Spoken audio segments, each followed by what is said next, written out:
Seja muito bem-vindo a mais um episódio da terceira temporada do Moda Flow Podcast. E antes, cara, eu quero deixar aqui já meu abraço pro meu parceiro Vini Souza, que divide comigo esse projeto que a cada dia vem gerado frutos positivos em marcas, pessoas e negócios.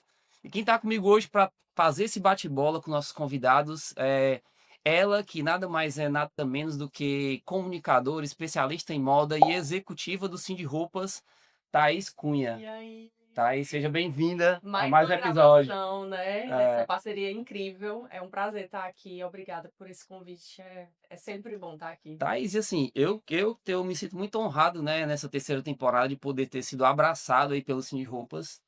A gente tá tendo o privilégio de contar muitas histórias de empreendedores que já fazem parte do sindicato e já fazem parte do segmento da confecção há muito mais tempo, até mais do que Exato. tem mais tempo de confecção do que a gente de idade, né? Isso, exato. Então está sendo um privilégio a gente poder conferir e de fato acompanhar os bastidores e ver as marcas por dentro, ver as indústrias. Essa união, né, fez muito sentido para a gente, né? É gratificante, principalmente visitar, né, os nossos associados, ouvir a história deles, né? E hoje a história está mais que especial. É uma história de longas datas, né? Estamos aqui com o seu Wagner, né? E a Larissa, filha do seu Wagner, para contar essa história. Seu Cara, Wagner, muito obrigada por aceitar, né? Topar, contar um pouquinho dessa trajetória imensa, né? Que a gente estava aqui nos bastidores, né? Eu viu que não ó, precisa, não pode ser, não dá para ser só um olha, episódio, eu vou né? já deixar o seu Wagner falar, mas antes, ó, aqui uma apresentação dele que, tipo assim, a gente disse que a gente gravar mais dois episódios pra gente contar a história do seu Wagner, Do além começo ao de fim. ponta a ponta. É, porque são 50 anos de confecção, então tem muita história aí. O seu Wagner, ele tem 76 anos, é um cearense de Cariús, ali do polo do Iguatu. Tem uma marca e uma indústria de confecção voltada para a camisaria masculina, não é isso, Thaís? É. Ele que é esposo da Maria Gorete, pai da Patrícia, do Frederico e da Larissa, avô do Leonardo, da Beatriz e da Maria Clara, e está aí com a sua indústria desde 1986, tá? Então, assim, é bastante tempo e é E experiência. passou por muitos, né, processos, né? Muitas etapas de Muitas mercado, etapas, muitos processos que aconteceram muita ao longo, mudança. mudanças que aconteceram ao longo desses anos. Então a gente tem bastante história para contar hoje aqui na nossa mesa do Modern Podcast, né, E Thaís? só tá começando, né, Will? Exatamente. Seu Wagner, seja bem-vindo, tá? Você e a Larissa, é um prazer poder receber vocês dois aqui com a gente no Modern e queria que se eu começasse, contasse um pouco dessa trajetória de onde tudo começou. A gente estava falando aqui, comecei a minha vida no empreendedorismo montando uma bodega para vender as roupas da minha mãe. Foi assim que a minha mãe Isso. fazia. Conte um pouquinho dessa história pra gente. Muito bem, boa tarde. Eu me sinto honrado com essa deferência do sindicato em me escolher para contar um pouco da vivência que eu tenho nesses longos anos de confecção, né? E dizer para todos o seguinte: o setor de confecção é um setor muito trabalhoso, muito cheio de perrengue, é o primeiro que entra em crise quando as crises vêm, mas é compensador. Nós temos, precisa realmente muita dedicação, precisa a pessoa se envolver com o processo, não pode simplesmente deixar, porque ele não se cria só. É preciso se envolver com o processo e dar continuidade a se atualizando, sempre se informando, procurando as melhores informações para poder dar andamento ao segmento que você escolheu, seja confecção masculina, feminina, ou praia, ou o que é que seja, né? Precisa muito de dedicação. Dá trabalho, sim, não podemos negar, mas realmente é compensador. Seu Eu Va- sou apaixonado pelo setor de confecção e vou demorar a me desvincular disso, viu? Não tá aí no mercado, né? Você vai sempre se atualizando, Não, né? nunca pensei, já pensei em alguns momentos diante das crises que nós enfrentamos, que são muitas, né? Às vezes em encerrar a atividade, mas foi assim uma coisa passageira, logo eu me recupero e digo, não, não é hoje, não é nessa crise que eu vou fechar, vamos em frente e vai batalhar. E Seu Wagner, Ixi, só ia perguntar, né? Porque eu tive essa curiosidade, cheguei aqui nos bastidores já começando essa história, mas eu queria saber um pouco dessa história, né? Quando começou com a bodega, como foi isso? É, Thaís, assim, eu praticamente trabalhei minha vida toda em confecção, né? Quando meu pai morreu, eu tinha 17 anos e tive que trabalhar para poder ser eu não era, eu não fazia parte da renda familiar, eu passei a ser a renda familiar. Então, para isso, eu tive que buscar alternativas. Uma delas, a minha mãe já era costureira, tem uma máquina, inclusive a máquina dela está ali no escritório, ela, e por algum tempo foi nossa única fonte de renda. Depois eu abri uma bodega, né? No interior chama bodega, uma pequena mercearia, e lá eu vendia também os artigos que ela produzia. Existia um artigo que tinha uma demanda muito boa, que ela descobriu, era fazer roupa de mescla, assim, um jeans, tipo sim. jeans, né? Uma mescla Santa Isabel, para os trabalhadores rurais. Manga longa, porque protegia do sol e dos espinhos. Exato. Então, ela produzia isso, a gente comprava, pouco crédito, mas a gente conseguia comprar e vender. E eu me abastecia também um pouco de confecção comprada na Feira do Crato. Mas eu sempre tive uma vontade muito grande de estudar. Nesse meio tempo que o papai morreu, deixei de estudar e fiquei na minha cidade, Cariús. E lá eu fiz o curso, existia um curso à distância, que era por correspondência, né, que hoje é o curso EAD, que Uhum. se faz pela internet, né, a gente recebia pelos correios as apostilhas e fazia os cursos. Eu fiz o curso de contabilidade e fiz o curso de radiotécnico. A contabilidade eu queria aplicar no meu negócio. E o radiotécnico era uma alternativa para quando o negócio não estivesse muito bem, eu tinha ali uma fonte de renda para consertar um rádio ou fazer alguma coisa, né? Então, assim, eu fui começando já no ramo de confecção, até que eu decidi vir embora. Combinei com minha mãe, vim embora e Ela veio junto? vim para Fortaleza. Não, ela ficou lá e eu disse para ela: mamãe, eu vou, quando eu arranjar um emprego, que eu me estabilizar, eu lhe escrevo e lhe dou notícia. Entre eu chegar, arranjar um emprego, escrever para ela e receber a resposta, passaram-se 6 meses. Isso sem ansiedade, eu não tinha ansiedade. Então fica só aguardando o tempo passar, né? Sim. É muito diferente. Né? E aqui eu fui trabalhar numa empresa de confecção. Era uma empresa pioneira no Ceará, aliás, no Nordeste. Uma empresa muito grande, muito bem equipada, que era a Saronord, SA Roupas do Nordeste. E era uma empresa modelo. E eu fui trabalhar nessa empresa de confecção que produzia calças e camisas para todo o Brasil, inclusive exportava muito. E eles, aí, na expansão que eles tinham, eles abriram fábrica em Aracaju, abriram no Rio de Janeiro e em Manaus. E para gerenciar essa fábrica de Manaus, eu fui, com 21 anos, fui chamado para gerenciar essa fábrica lá, né?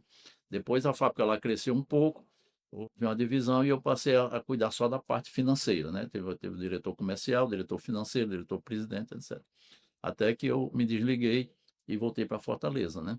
Aqui eu fui trabalhar também noutra empresa de confecção, como diretor financeiro, que era a Confecções Royal, uma empresa que produzia roupas íntimas, era muito conhecida na época, mas também já encerrou as atividades, né? E essa aí foi, assim, em resumo, foi a minha demanda até decidir por carreira solo. Aí foi quando eu fundei, em 86, essa empresa, juntamente com a minha esposa, que ainda hoje nós trabalhamos juntos, né? E depois a Larissa chegou, meu filho passou uma época aqui comigo, mas resolveu também cuidar das atividades dele, e estamos mantendo isso até hoje, né? Seu Wagner, a Vest, né, a empresa do qual o senhor é fundador, ela é uma empresa no formato de private label, né? Ela desenvolve É, produtos é.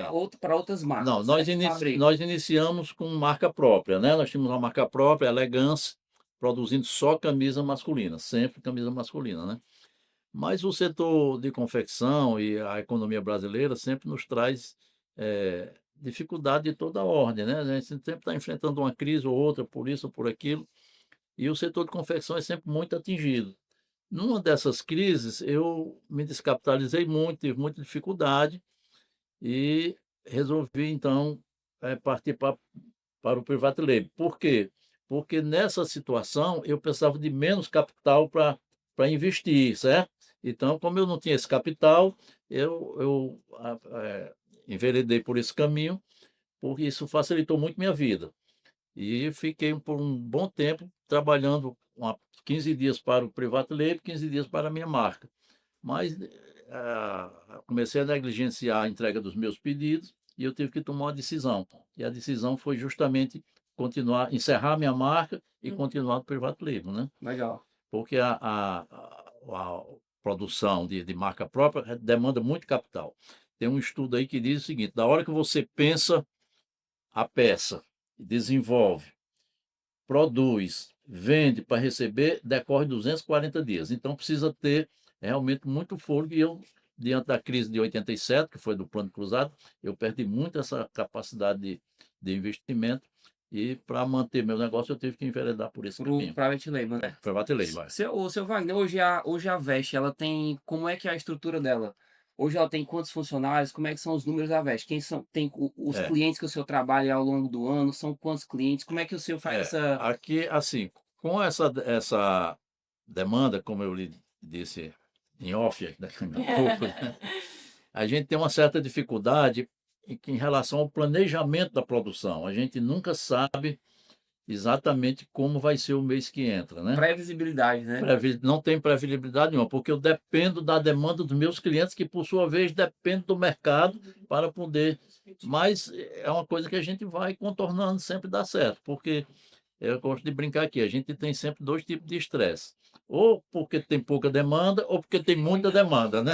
Está sempre estressado. Isso mesmo. Isso gera aquele negócio que duas coisas que eu tenho pouco, é paciência e dinheiro, justamente por causa disso, né? Mas assim, aí nós trabalhamos exclusivamente no mercado local.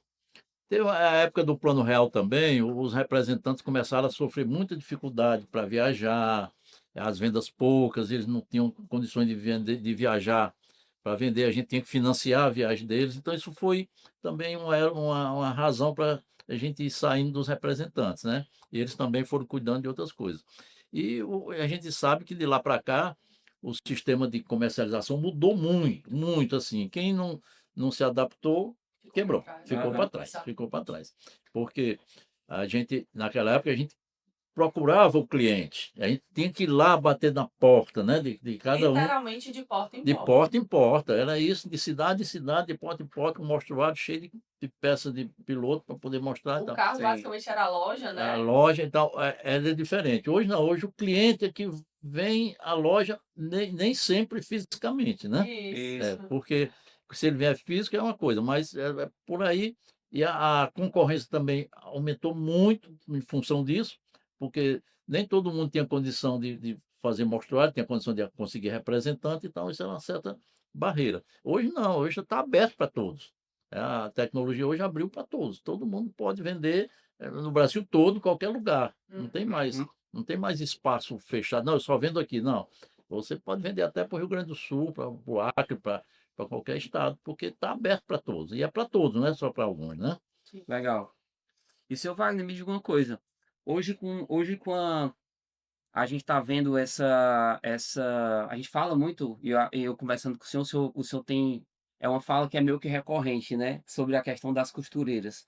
Hoje existe um fluxo de fabricação, as fábricas estão aí, mas existe uma previsão aí uma preocupação com a É. consequência aí das próximas Hoje, gerações de costureira, né? hoje é uma preocupação cotidiana, constante, É latente em muitos profissionais, porque né? é o que se vê não só aqui no Ceará, mas no Brasil todo. Eu tenho amigos de outros estados, a gente conversa e a conversa é a mesma. Essa dificuldade de mão de obra. Porque o que está acontecendo com costureira é o que aconteceu com o setor rural. Hoje você vai na zona rural, não tem mais homens de 25 a 40 anos trabalhando, não. Ou tem o adolescente, que ainda não pôde ir embora, ou tem o velho, aposentado, o casal de idosos. Uhum. Porque aquela geração ali de 25, 40 anos, que era o pessoal que trabalhava há 10, 15, 20 anos atrás na roça, como se diz, não existe mais. A mesma coisa está acontecendo com a costureira. Não passa mais de mãe para filha como passava. Hoje as mocinhas querem, os adolescentes querem telemarketing, vendedora de shopping, Uhum. vendedora de internet, essas coisas assim, né? Então, isso tá dificultando muito. E você não encontra mais costureira de 25 anos. Então, não tem. Se você costureiras mais adultas, né? Porque as novas não querem mais costurar. Porque não sei se é o salário que não compensa ou se prefere um, um trabalho mais glamouroso, né? Embora costureiras sejam assim uma profissão altamente importante e necessária, Necessário. Total. necessária. E então essa dificuldade está muito grande, né? As pessoas não quero nem entrar nesse aspecto de benefício do governo, porque isso é muito uma celeuma muito grande, né? Mas não quero. Mas eu só quero citar um fato. Agora mesmo nós fizemos um recrutamento e das que apareceram, nós selecionamos 3. E na hora de contratar, elas perguntaram: o senhor assina carteira? E eu, claro, aqui não tem ninguém sem carteira assinada. Essa época, então, com carteira assinada a gente não quer. Então ainda tem essa dificuldade, né? Uhum. As que podem, porque elas preferem ficar em casa. Porque trabalham em casa, é, é, vamos dizer assim, vai fazendo aqueles bicos, né? Uhum. Sim. E não querem mais com carteira, não tem interesse em ter carteira assinada. Aí eu perguntei a ela, mas sua aposentadoria? Ele disse, não, quando eu completar 62 anos eu me aposento de qualquer jeito, tenha contribuído ou não. Quer dizer, então são as políticas que às vezes beneficia imediatamente, mas para o futuro pode gerar assim, uma geração que vai ter dificuldade. É. E atualmente, como é com essa dificuldade, né, de costura, como é que vocês se reinventam e fazem as produções? É, Como é que é o aqui é pessoal? assim, aqui nós temos um grupo interno, né, onde nós fazemos as principais peças, principalmente camisaria, que é uma peça que demanda assim máquinas muito especializadas e tal, que as oficinas normalmente não têm. E temos um grupo de 4 ou 5 oficinas, né, meu filho? Mas 5 As 5 oficinas. oficinas que produz tanto alguma operação de camisaria, Sim, como produz a parte feminina, que é a da Dilares, a que é a marca nossa marca que a gente feminina, né, que a gente hoje desenvolve não tem com etiqueta própria. A masculino. marca elegância masculina não tem mais, nós perdemos a marca, porque a gente foi direcionando para outro setor Uhum. e aí terminamos E perdendo. seu Wagner, me diga uma coisa, o que que motivou dentro desse contexto, né? O senhor vem trabalhando há bastante tempo com o Private Label. O que que motivou o lançamento, por exemplo, da Dilares, né? A gente estava falando aqui até um pouco nos bastidores, entendendo essa relação. Hoje a Larissa trabalha, né, na indústria com vocês. Isso. Eu queria que o senhor falasse um pouco dessa entrada da Larissa e o que que motivou o senhor dentro desse contexto, né? Vocês dentro desse contexto a colocar a marca própria de vocês.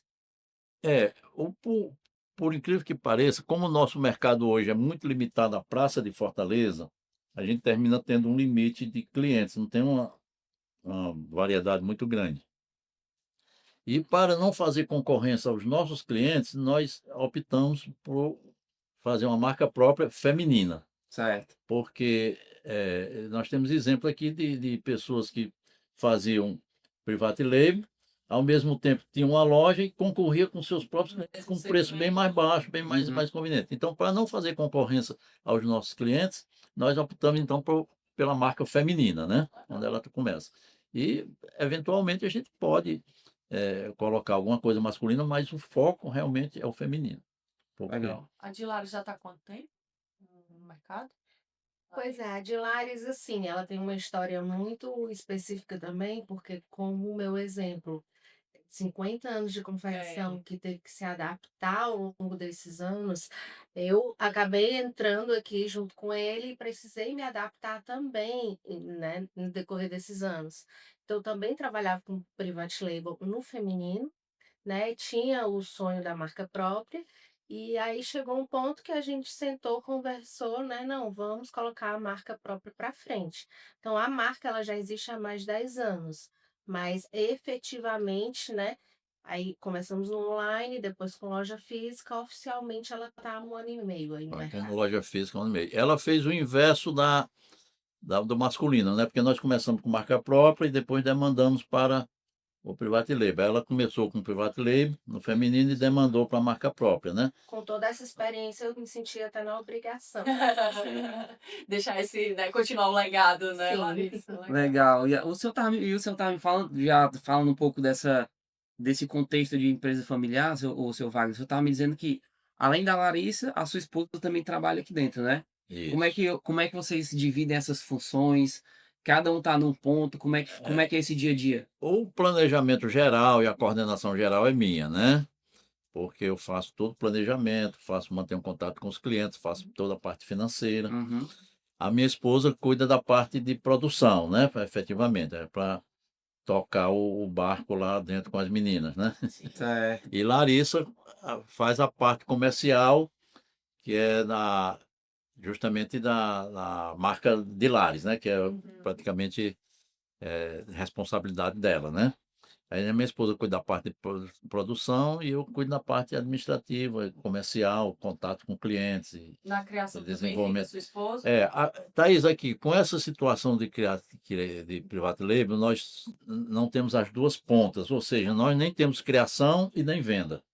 Certo. Nós só fazemos a parte do meio, que é a produção. Sim. É o cliente que demanda que ele tem que trazer a sua ficha técnica, o seu desenvolvimento, e nós produzimos com a gente. E no caso da Adilares, então, Não, Da Adilares. ela tem aqui todo o desenvolvimento dela, né? Ajuste O lançamento de de criação. produções. é você, Larissa, que Ela- cria com... Eu junto com o estilista, né? legal. É. certo. Ela tem uma equipe, né? Ela tem a estilista, tem a modelista, tem uma pessoa de marketing Uhum. que faz todo o trabalho para ela, né? Interessante, legal. Legal. E é bom ter, assim, ter esse suporte, né? Tipo, de você estar dentro e ter essa vivência da indústria, até mesmo para dar ali o know-how para você ali. Facilita, né? Facilita. Facilita um pouco o caminho. Nunca é fácil. Não, Exato. não é Nunca é fácil. mas ter aqui Sabe. tanto o ponto, né? Quanto a experiência que eu tenho, realmente fica Facilita um bem. pouco a trajetória. legal. Facilita um pouco. Até mesmo questão de adaptações, né? Que a gente precisa. Em 1 ano e meio de loja, eu já precisei me adaptar aí algumas vezes. E aí a gente sempre senta, conversa aqui, é o meu conselheiro, né? Sim. Tudo o que eu me proponho a modificar ou as ideias, eu pergunto a opinião dele, porque Legal. para mim, né, a experiência dele conta muito. E aí a gente está E a gente sabe que o setor de confecção enfrenta muitas crises, né? Muitas dificuldades, mas eu costumo dizer, quem conhece o interior sabe que quando o Ceará enfrenta uma seca, 2, 3 anos de seca, aquela vegetação fica só o graveto, como se diz, né? Aham. Seco, seco, seco. Aí, Aí vem 2, 3 chuvas, com 15 dias está tudo verde novamente, né? Quer dizer, tem um poder de renovação, um poder de se recriar muito grande. E eu comparo esse poder da natureza com o poder da confecção. Os empresários cearenses realmente são muito criativos, são muito batalhadores, e essa criatividade é que tem levado o setor para frente. O Ceará já perdeu, já foi muito mais já muito tem mais importante no Aham. contexto nacional, um polo muito, que era Ceará e acabou-se, mas a concorrência dos outros estados cresceu muito. E o Ceará, por algum tempo, perdeu esse elan, esse nível, mas aos poucos nós estamos voltando. Graças a Deus, o Ceará hoje já tá entrando num ritmo assim de as pessoas Os olhares estão olhares diferentes para nós, né? é. Porque assim, aqui é muito comum a pessoa sair do Piauí, passa aqui de ônibus, vai bater em Pernambuco fazer Aham. compra, né? Ia, Isso. né? Porque agora já está Já tá ficando retido Aham. aqui, né? Então, Exato. assim, o Ceará está crescendo muito. É esse poder do setor de confecção que eu me refiro. Quer dizer, ele tem uma queda, mas ele só sabe se ergue. reinventar. E isso é graças ao espírito de luta do empresário cearense, né? O seu Wagner, E como é? principalmente de um certo ano para cá, onde as mulheres ficaram à frente de muitas empresas, né? Uhum. Como eu tenho muita vivência no passado para ir, você ia nas confecções, era só homens dirigindo e tal, Sim. mas hoje nós temos uma gama enorme de empresas boas, bem qualificadas, produzindo e crescendo sob o comando das mulheres. Isso é muito bom, viu, seu Wagner? Porque, tipo assim, ó, e aí uma coisa que eu ia até pegar o gancho aqui pro senhor, e o que é que o senhor, como é que o que é a visão do senhor para esses próximos anos, nessa jornada de retomada do Ceará para esse nível de importância do como polo no Brasil, assim, como é que o senhor imagina essa construção, a importância de estar ali, que a gente falou aqui, ó, são 15 anos de sindicato, né? Isso. Pronto. Como é que se houver essas iniciativas É. dessa jornada aí para o Ceará retomar a ponta de, William, com... essa retomada depende de 3 pontos. Primeiro, o esforço individual de cada um, depois o esforço coletivo através dos sindicatos e principalmente a, o esforço, não, a ajuda, a colaboração do governo do estado. Porque nós temos uma concorrência muito grande de outros estados, onde os governadores, o estado, facilitam muito em termos de imposto, de redução de imposto. Ou mesmo em São Paulo, por exemplo, você vai ali na região do Brás, ali, da Zé Paulino, ali o governo fecha os olhos, o Uhum. pessoal faz o que quer. Aqui não, assim que sofre uma fiscalização severa. Não queremos que o governo deixe de fiscalizar, absolutamente. O governo deve fiscalizar, deve controlar, porque isso é até benéfico. Deve combater a pirataria, deve combater a sonegação, mas ajudar aquelas empresas que realmente Que estão possam, iniciando agora ou que também, estejam iniciando, ou que já estejam tenham iniciado, no mas que mercado queiram também. realmente trabalhar seriamente. Então, esses 3 pilares é importante para fortalecer o setor e voltar para o nível que a gente quer que deseje. Tá, Então, lógico. a colaboração dos empresários, a garra nós temos, bastante, né? Uhum. E eu gosto de dizer assim, uma lenda que diz assim, que na comunidade de ratos apareceu um gato, estava acabando com os ratos, né? Aí disseram, não, vamos botar um chocalho no pescoço do gato, quando ele vier, o chocalho bate, a gente se defende e tudo. Aí, oh, muito bem, todo mundo bateu palma, cadê? Tem um chocalho, tá aqui, tem quem vá? Não, não tem. Aí, É, aí o empresário de cearense é diferente. Ele disse, rapaz, olha, tem chocalho, tem recurso, tem coragem, viu? Só falta não, tem ideias, tem coragem, só falta os recursos para nós, né? Se nós tivermos recursos, ajuda, a gente supera isso fácil, fácil, fácil. Boa. É isso, Wagner, assim, o senhor olhando para o prisma de mercado, assim, o que que o senhor acha que poderia contribuir para o avanço dessa profissionalização para a produção local, assim?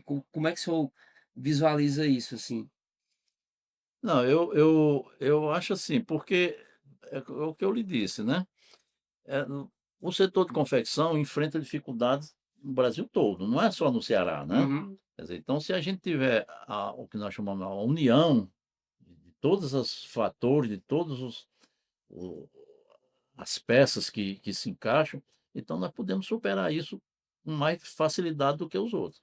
Porque se ficar cada um puxando para um lado, a gente não vai a canto nenhum. Mas se ficar empurrando, talvez seja até por isso que teve essa queda, né, no Ceará, essa questão, faltou muito essa união, né, faltou tempo, junção de ideias, ideias, de ideais, esforço, de ideais, cada um puxando para si. Eu, não, eu quero o meu, e a pessoa descobre um nicho e iguais fica com Claro. ela. Então, isso. isso precisa ser divulgado. Vai ter um evento fora, no outro país ou no outro estado, alguém que vá tem que voltar e tem que trazer o que tem lá e Dividir. jogar para o mercado, para Sim. cá. Porque alguém vai absorver isso e vai botar em prática e termina dando certo. Porque nós temos ideias aí muito boas fora daqui do Ceará, rolando e dando certo, né? Com certeza. Santa Catarina, por exemplo, é um exemplo muito correto. Pernambuco, eu fico calado, mas porque Pernambuco é muito agitado, né? É, Muito, isso. porque o Ceará tem pessoas vontadosas, tem competência, as costureiras que ainda trabalham são excelentes, não tem outro estado que tenha uma costureira com tanta habilidade É, como a costureira cearense, que já decorre essa habilidade já do artesanato, do bordado, né?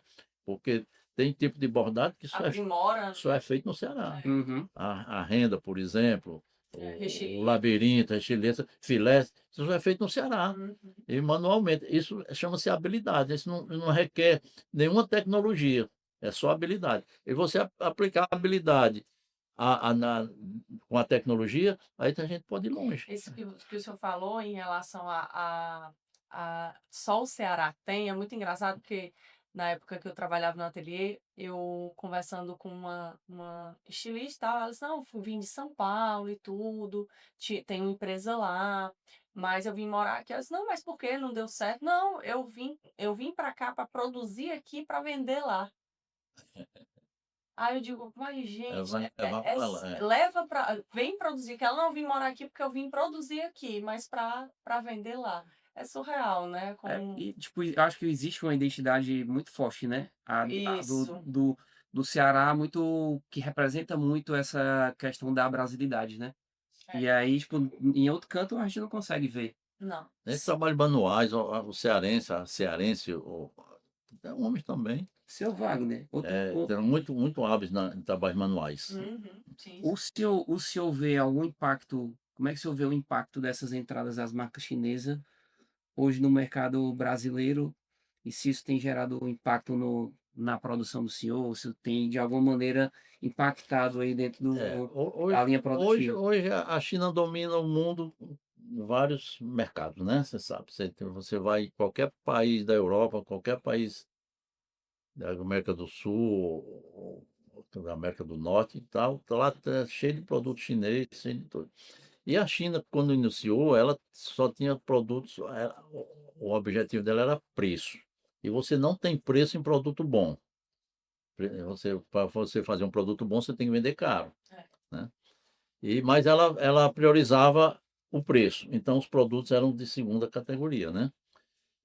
Por uma época aqui, eu tinha um cliente que importava muito da China, e eu botei um setor aqui com 6 ou 8 pessoas só para consertar peças que vinham da China. Era camisa sem bolso, camisa caseada, uma sim, outra não, a gente tem que corrigir tudo isso. Mas hoje não, hoje a China hoje produz peças realmente boas. E essas máquinas anteriores da China, se você trocasse um parafuso 3 vezes, não prestava mais, o aço não aguentava Uhum, você trocar uma agulha, tirar e o pé. Hoje não, hoje as máquinas são, eu considero de boa qualidade. verdade, né? Temos algumas máquinas assim compradas mais recentemente e realmente, mas tudo feito na China, ninguém faz mais máquina em outro lugar. Uhum, sim. legal.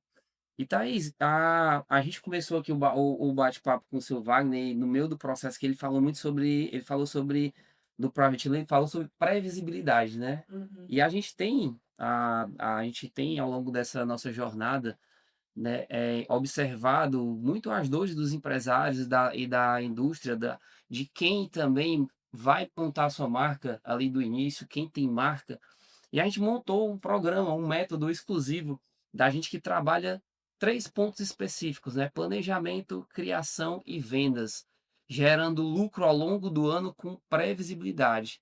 Então, se você tem interesse em conhecer um pouco mais sobre esse produto, eu vou deixar aqui o QR Code na tela para vocês e também aqui o link abaixo do vídeo, tá? E quem é associado ao sindicato, né, com Thaís, certeza. Tem tem também esse benefício, né? um benefício É uma especial. preocupação que nós do sindicato temos, né, de trazer isso, estreitar realmente e trazer cada vez mais essa união, que o seu Wagner, inclusive, falou muito, né? Unir as empresas, pensar em conjunto, as dores em conjunto, né, para solucionarmos em conjunto também. E essa parceria ela vai muito além do podcast, né? Tem também esses infinitos benefícios, como também planos de saúde, cursos, palestras, enfim. E eu vou também tomar liberdade do seu canal, né, para também deixar o QR Code aqui, caso você queira se associar e saber um pouco mais sobre os benefícios para entrar com a gente, vir com a gente para o Cindy Roupas. É isso aí, Thaís. Seu Wagner, e a gente já está partindo para o nosso final, o final, a parte final aqui do nosso podcast. Eu quero, cara, eu tenho uma pergunta que para mim, assim, vamos lá, quem está começando um negócio hoje, quem está começando uma confecção, qual seria o conselho assim que o senhor daria, assim, direto? Primeiro, dedicação. Tem que se dedicar. Não adianta querer abrir uma confecção e se dedicar a uma lanchonete. Você tem que ter dedicação, tem que ter disposição, dá muito trabalho, precisa realmente muita cautela, não meter os pés pelas mãos, como se diz, né? Fazer as coisas dentro das suas possibilidades e trabalhar. É assim, é muito bom você ter inspiração, mas a transpiração pesa muito na confecção, principalmente para quem está começando, viu? Então, assim, é transpirar bastante e você não transpira sentado no ar-condicionado. Você tem que ir para o chão de fábrica, você tem que correr atrás, tem que pesquisar, tem que e se dedicar. É dedicação e sonhar e botar para frente, porque perrengue você vai passar, dificuldade você vai passar, falta de dinheiro você vai ter. Mas isso não é motivo para desvanecer, não. Tem que realmente botar os pés no chão e partir para a briga. É uma briga mesmo, viu? Você não pode pensar diferente, não. E achar que vai fazer uma peça e vai ganhar mundo de dinheiro. Não é bem assim, né? É, E ter controle com o dinheiro. O dinheiro que entra no seu bolso não é todo seu, não. Você tem que pensar nisso, né? Você importante. tem que ver que aquilo tem uma. Você tem que dividir aquilo com os seus empregados, tem que dividir com os seus fornecedores, com as suas despesas e, sobretudo, com o seu sócio maior, que é o governo, né? Você não pode deixar de. E manter a credibilidade, ser sincero, ser honesto. Esse é um ponto fundamental, porque você não engana uma pessoa duas vezes. Você só pode, talvez, engane uma, mas não engana a segunda.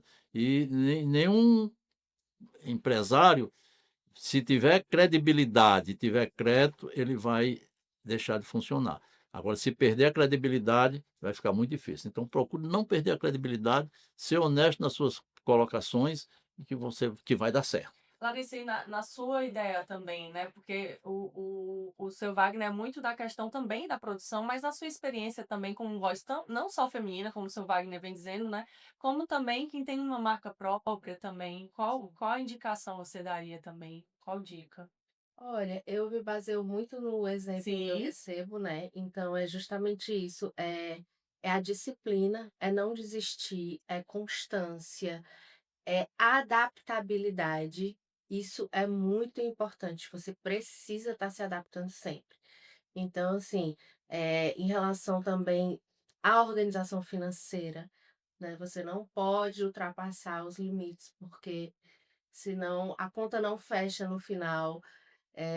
São muitos pontos, né, a se orientar, mas é basicamente só esse complemento do que ele já tinha falado. Legal. E é como dizem, né? Aquele que resiste não é nem o mais inteligente, mas aquele que melhor se adapta às mudanças. Você consegue se adaptar às mudanças, você consegue sobreviver. Esse cearense faz Faz muito muito, com bem. muita propriedade, viu? É, Sabe fazer isso Ok. muito bem. é isso aí. Pessoal, estamos chegando ao nosso final do nosso episódio, né? Ó, Thaís. Seu Wagner disse que, ó, dá pra gente marcar mais 2 episódios para o senhor contar a história ali É, lá do tempo da bodega até hoje com nós terminamos detalhes. fugindo um pouco da história, porque entramos na parte mais do atual. do desenvolvimento do setor e É tudo mais, que é importante, né? importante demais. Mas Mas a gente estamos às marca, ordens, viu? Não falta. a gente com marca um outro certeza, papo Larissa. para a gente conseguir aprofundar mais nessa história. Estamos às ordens. Eu a dizer que foi um prazer ter vocês dois aqui com a gente, tá? Seu Wagner e Larissa. Desejar aí tudo de melhor na jornada de vocês, nos próximos passos. Né? Deus abençoe sempre. E agradecer demais. Quem quiser encontrar vocês, tá? Larissa, Instagram, fale o Instagram da marca também. Depois eu quero saber da Veste. Da Veste. Isso. Pronto, o meu sigam aí, a Dilares, né? @Dilares, 2 underlines, que lá tem tudo que vocês possam acompanhar da nossa marca, da nossa evolução, das peças, coleções, tá tudo por lá. Beleza. E a Veste? A Tá, Veste. Não, como o nosso universo de clientes é muito Mas- restrito, Certo. hoje nós trabalhando aí talvez com 10 ou 12 clientes e a gente divulga pouco nessa parte de redes Uhum. sociais, né? Nós temos apenas e-mail e Instagram não, é WhatsApp, né? Onde nos comunicamos com nossos clientes. Nós não temos serviço de marketing porque não há necessidade, porque o nosso universo de atuação é muito restrito. Certo, sei, seu Wagner, mas se a pessoa quiser bater um papo assim com o seu Wagner, aí como é que é? Pode entrar em contato pelo. Aí é só marcar aí um Tem que happy hour aí. Tem que assistir No- o Moda Flow. assista o nosso bate-papo aqui e marque aí um happy hour no Coco Bambu que nós vamos lá conversar. Thaís, quem quer te encontrar, Thaís? Como é que faz? Bem, quem quiser me encontrar falando um pouco sobre moda, comunicação, é @ThaísCunha_ e também não esqueça o @CintiRoupas, tá? A gente se encontra lá com todos os benefícios para ajudar você a empreender de uma forma consciente, né? E de uma forma para abraçar você mesmo. E é isso. Então, quer saber mais sobre moda, sobre negócio, sobre notícia? Também siga lá, @ModaFlow, Moda Flow. No Instagram, no TikTok, no YouTube e no Spotify. E quem quiser me seguir também, @William Marques no Instagram. Tá? Eu quero te agradecer por ter chegado até aqui Sobretudo de lá. e obrigado e até o próximo episódio. Valeu! Tchau, tchau.